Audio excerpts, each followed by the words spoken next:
आखिर उसका गुनाह क्या था? कुछ भी नहीं। बिना किसी गलती के दंड भोगा था उसने।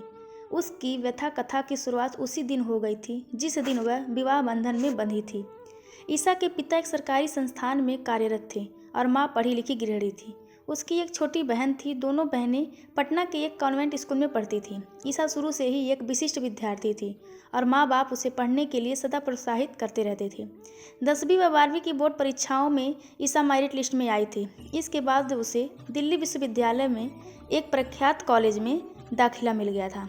इधर ईसा अपनी पढ़ाई में व्यस्त थी, उधर उसके घर में एक अनहोनी हो गई। उसके चाचा जी की 20 साल की बेटी घर छोड़कर एक पेंटर के साथ भाग गई। उसने अपना भविष्य तो खराब किया ही ईसा के जीवन को भी वह स्याह कर गई। सभी रिश्तेदारों के दबाव में आकर उसके पिता ईसा के लिए रिश्ते तलाशने लगे।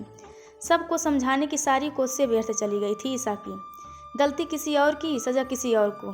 कितना रोई थी छोटी के गले लगकर ईसा जिस दिन उसकी शादी तय हुई थी। उसके चाचा एक पंडे को बुला लाए जिससे अनाप शनाप गणना कर शादी को आवश्यक बता डाला। चाचा ने अपना दोष छिपाने के लिए उसके घर में जबरन यज्ञ हवन करा डाला। एक असाध्य वास्तु के अनुसार सोफे इधर से उधर कर पड़ा, दान दक्षिणा बटोर कर चलता बना। अजय आईआईटी के इंजीनियर करके एक प्रख्यात कंपनी में काफ़ी ऊंचे पद पर था। उसका परिवार भी उसके समुदाय में काफ़ी समृद्ध तथा प्रतिष्ठित माना जाता था।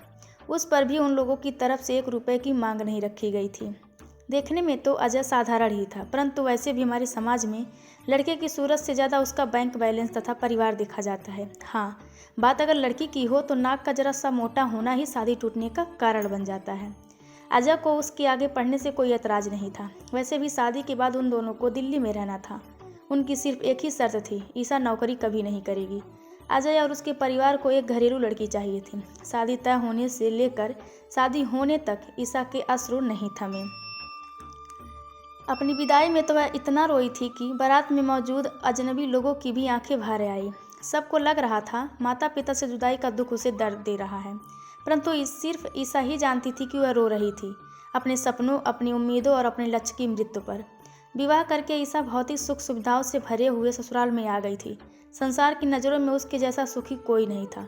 उसने दोबारा कॉलेज जाना भी शुरू कर दिया था, परंतु तब की ईसा और अब की ईसा में एक बहुत बड़ा अंतर आ गया था, और वह अंतर था लक्ष्य का। लक्ष्य विहीन का शिक्षा कोई औचित्य नहीं होता। लक्ष्य कुछ भी हो सकता है, परंतु उसका होना आवश्यक है। उसका वैवाहिक जीवन ब्रह्मा रूप में तो सुखद ही लगता था, परंतु शयन कक्ष के अंदर अगर कुछ था तो वह था बलात्कार, अतृप्ति तथा अपमान। हर रात अजय स्वयं से लड़ते हुए उसके साथ जो कुछ करने की कोशिश करता, उसमें कभी कभी ही सफल हो पाता, परंतु हर रात की इस प्रताड़ना से ईसा को गुजरना पड़ता था। कभी कभी तो कुछ न कर पाने का क्षोभ भी वह ईसा पर उठाकर निकालता था। इच्छाओं के उसके सुख, उसकी मर्जी से अजय को कभी कोई मतलब नहीं रहा। साल में कई कई महीने अजय घर से बाहर रहता। ईसा के पूछने पर उसे झिड़क देता था। इस बारे में ईसा ने पहले अपनी सास तथा बाद में अपनी माँ से भी बात की, परंतु दोनों ने ही अजय का पक्ष लिया। उनका कहना था अजय काम से ही तो बाहर जाता है, फिर इसमें क्या परेशानी। दोनों की सलाह थी कि अब उन दोनों को अपना परिवार आगे बढ़ाने के बारे में सोचना चाहिए। एक शिशु माता पिता के बीच की कड़ी को और मजबूत करता है। बच्चे के बाद अजय का बाहर जाना भी कम हो जाएगा। कैसे बताते ईसा उन्हें कि एक बच्चे के जन्म के लिए पति पत्नी के बीच संबंध भी होना जरूरी होता है, परंतु अजय और ईसा के बीच जो होता था वह संबंध तो कदापि नहीं था। पूरी रात उसके शयन कक्ष का एसी चलता, परंतु अपमान, क्षोभ तथा अतृप्ति की आग को वह ठंडा नहीं कर पाता था। मुख पर मर्यादा के ताले को लगाकर जीवन के 3 साल निकाल दिए थे। ईसा ने कुछ नहीं बदला था, सिवाय इसके कि उसकी पढ़ाई पूरी हो गई थी। और फिर वह दिन आया जब अजय का एक सच उसके सामने आया था। उन दोनों की शादी की 4थी वर्षगांठ थी। अजय ऑफिस के काम से पुणे गया था। ईसा की एक कॉलेज मित्र ने उसके साथ शॉपिंग का प्लान बनाया था। ईसा ने भी सोचा वह अजय के लिए कुछ खरीद लेगी। सहेली के घर जाते समय ईसा की नज़र एक बड़े अपार्टमेंट के बाहर फ़ोन पर बात करते हुए एक आदमी पर पड़ी। वह चौंक गई, क्योंकि वह आदमी और कोई नहीं, अजय था। अजय वहाँ क्या कर रहा था, ईसा समझ नहीं पा रही थी। गाड़ी लाल बत्ती पर रुक रही थी। ईसा ने ड्राइवर को गाड़ी आगे लगाने का निर्देश दिया और स्वयं अजय के पीछे भागी। अजय तब तक बिल्डिंग के अंदर जा चुका था। अपने आप को संयत करके ईसा आगे बढ़ी। अजय का नाम बताने पर वॉचमैन ने उसके फ्लैट का नंबर ईसा को बता दिया। अभी ईसा कॉरिडोर में पहुंची ही थी कि उसने अजय को किसी लड़के के साथ खड़ा पाया। ईसा ने सोचा अजय का कोई मित्र होगा, परंतु अगले ही पल जो हुआ वह उसकी कल्पना से परे था। अजय और वह लड़का अचानक ही एक दूसरे को बेतहाशा वहीं पर गले लगाते मिल गए। उन्हें वहां उस समय किसी के होने की उम्मीद नहीं थी। ईसा के मांसपटल पर उसके अपने शयनकक्ष की तस्वीर आ गई। अजय की बेचैनी, उसकी कमजोरी, उसका साल में कई कई महीने बाहर रहने का कारण उसकी समझ में आ गया था। अपने आप को संभाल नहीं पाई थी ईसा, लड़खड़ा कर गिर पड़ी। ईसा जब होश में आई, अपने आप को एक अपरिचित कमरे में पाया। अभी वह अपने आप को संभाल ही रही थी कि सामने से वह लड़का आता दिखाई दिया। अब कैसी तबीयत है आपकी? ठीक हूँ, बस सिर थोड़ा सा भारी है। मेरे पति कहाँ हैं? अभी वह उस लड़के से बात करने के लिए मूड में बिल्कुल नहीं थी। सिर तो भारी होगा ही, चोट जो लगी है। अच्छी खासी भीड़ इकट्ठी कर ली थी आपने? वह तो मैंने, आप बात संभाल ली। अच्छा, क्या बताया आपने लोगों को? यही कि आप मेरी कजिन हैं? अब यह तो बता नहीं सकता कि आप मेरी सौतन हैं। हाँ, उसकी बहयाई पर ईसा ठगी सी रह गई, परंतु अपने पर काबू कर रख करके उसने जवाब दिया, जी बिल्कुल, सच मुझे जानना था। अच्छा, सच बता देना चाहिए था। उसी वक्त चीखते हुए अजय कमरे में दाखिल हुआ। कितना बेशर्म तथा संगदिल था वह इंसान। अभी भी उसकी नज़रों में लेस मात्र भी पछतावा नहीं था। अजय, शांत हो जाओ। ईसा आज के ज़माने की लड़की है, मुझे यकीन है वह हमें समझेगी। समझोगी ना ईसा? मिस्टर सौतन, आप बिल्कुल सही कह रहे हैं। मैं समझती हूँ, परंतु आपको नहीं लगता कि इसे मैं ज़्यादा अच्छे से समझ पाती अगर मुझसे खुलकर बात की जाती? मिस्टर सौतन, मेरा नाम राज है। हाँ तो राज, आज आपको पता है आपकी गलती क्या है? यहाँ की हम गे नहीं, आप क्या हैं उसमें आपका बस नहीं है, इसलिए आपकी गलती हो ही नहीं सकती। राज को बीच में ही रोक कर ईसा बोली, तो फिर इस बार अजय बोला था, मुझसे शादी क्यों की, मेरी ज़िंदगी बर्बाद क्यों की? यह आपकी गलती है अजय। और राज, आपकी गलती यह है कि आपने इन्हें रोका नहीं। मैंने समाज के लिए तुमसे शादी की, मुझे घर संभालने के लिए एक बीवी तो चाहिए थी। और फिर तुम्हें क्या कमी थी? सोना, हीरा, लेटेस्ट गैजेट, महंगे कपड़े, और क्या चाहिए था तुम्हें? अच्छा, तो फिर आपको दिखावे के लिए एक पत्नी चाहिए थी। तो फिर हर रात मुझ पर वह जुल्म क्यों किया जो आपको करना ही नहीं चाहिए था, या कर ही नहीं सकते थे? तुम्हें क्या लगता है वह सब मैं अपनी मर्जी से करता था? तुमसे कहीं ज़्यादा मुझे तकलीफ़ होती थी, पर माँ खानदान का वारिस चाहती थी। उन्होंने मुझसे वादा किया था कि उसके बाद मुझे अपनी ज़िंदगी अपनी मर्ज़ी से जीने की आज़ादी होगी। मम्मी जी को पता था? जी हाँ, वरना तुम जैसे कंगालों से रिश्ता कौन करता? मम्मी को तुम गऊ जैसी सीधी लगी थी। तुम्हारे बाप की औकात भी है हमारे सामने खड़े होने की। चलो, अच्छा ही है तुम्हें पता चल गया।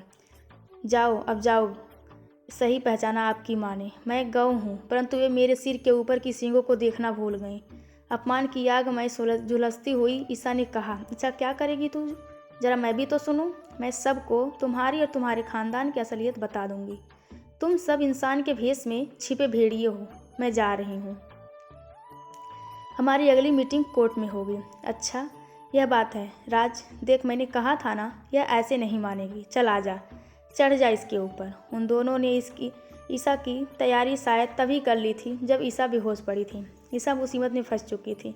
उसे थोड़ा होशियार रहना चाहिए था, परंतु अजय इतना नीचे गिर जाएगा इसकी कल्पना उसने नहीं की थी।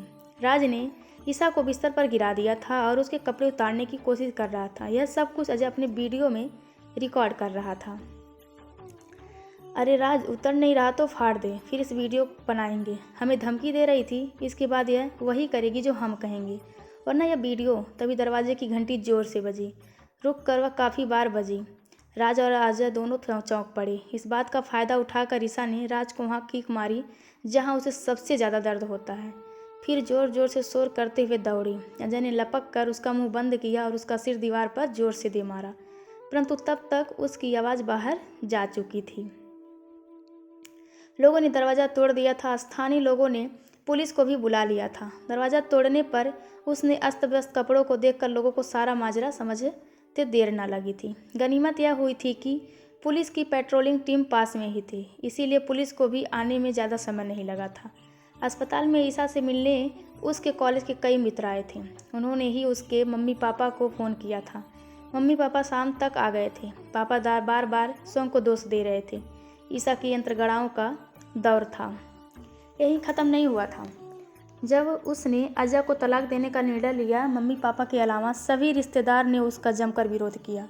उनका तर्क था कि इसके खानदान की बाकी सारी लड़कियों का क्या होगा, छोटी का क्या होगा, कौन करेगा उससे शादी। अजय के परिवार वाले बड़े लोग हैं, वे तो साफ निकल जाएंगे। भुगतना तो ईसा को ही है और उस परिवार को पड़ेगा। परंतु इस बार ईसा के साथ उसकी ढाल बनकर उसके पापा खड़े थे। अजय की माँ ने भी कई चक्कर काटे। उनका कहना था अजय निर्दोष है, सारा दोष राज का था। परंतु जब ईसा इतने पर भी नहीं मानी, तब शुरू हुआ उसके चरित्र पर दाग लगाने का दौर। उसकी ससुराल वालों ने कहना शुरू किया कि उसका और राज का नैतिक संबंध था, जिसका पता अजय को चल गया था। ईसा और उसके परिवार वालों का घर से निकलना मुश्किल हो गया था। परंतु ईसा नहीं हारी, लड़ती रही और आखिरकार कोर्ट ने उसके हक में फैसला सुना ही दिया था। उसे तलाक मिल गया। तलाक के बाद जीवन सरल होने की जगह और कठिन हो गया था। उसे हर दिन पुरुषों की लोलुप नज़रों, महिलाओं की शक्की नज़रों तथा रिश्तेदारों की तिरछी नज़रों का सामना करना पड़ता था। अपनी माँ की सलाह पर ईसा ने प्रतियोगी परीक्षाओं में बैठने का निर्णय लिया। उसने अपने आप को एक कमरे में सीमित कर लिया और लग गई परीक्षा की तैयारी में। लोगों की छींटाकाशी उस तक पहुंच ही नहीं पाती थी। थोड़ी बहुत छींटाकाशी उस तक पहुंचती भी तो ईसा उन्हें हंसकर टाल देती। बहुत अधिक कष्ट झेल लेने पर इंसान को पीड़ा का एहसास भी कम हो जाता है। वही ईसा के साथ भी हुआ। 2 सालों के अधिक परिश्रम के बाद अपने दूसरे ही प्रयास में ईसा का चयन हो गया था। आज उसने अपना आत्मसम्मान तथा अपनी आज़ादी दोनों पाली थी। ईसा, बाहर आ जा बेटा। दीदी क्या कर रही हो? माँ और छोटी की आवाज़ से ईसा वर्तमान में लौट आई थी। बाहर रिश्तेदारों तथा जानने वालों की फौज बैठी हुई थी। भविष्य में कुछ पाने की आशा लेकर कई गुमनाम रिश्तेदार ऐसे प्रकट हो रहे थे जैसे थोड़े से शहद को देखकर चींटियाँ न जाने कहाँ से प्रकट हो जाती हैं। भाई साहब, अब तो ईसा के लिए अच्छे रिश्तों की कमी ना होगी।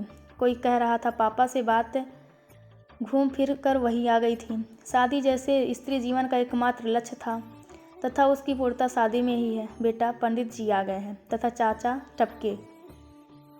टपके। इन्हीं की कृपा से सब कुछ हुआ है। जी नहीं चाचा, इनकी कृपा से तो मेरे 7 साल खराब हुए हैं। मैंने जो दुख झेले हैं उन्हें मैं नहीं जानती। उसकी वकील भी आई। उन्हें गले लगाकर वह बोली, सोने के पिंजरे से निकला पक्षी, सामने उसके अनंत आकाश था। बड़ा जंजीर का टुकड़ा अभी भी पैरों में था। उसके पिंजरे का दरवाज़ा भी था खुला। पलट कर न देखा उसने दोबारा झटक कर। उस टुकड़े को भी तोड़ दिया। मुक्त होना क्या होता है अब उसने जान लिया था। यह कहानी आप सभी को कैसी लगी, कृपया कमेंट करके ज़रूर बताएं और चैनल को लाइक, शेयर और सब्सक्राइब करना बिल्कुल ना भूलें। धन्यवाद आप सभी का।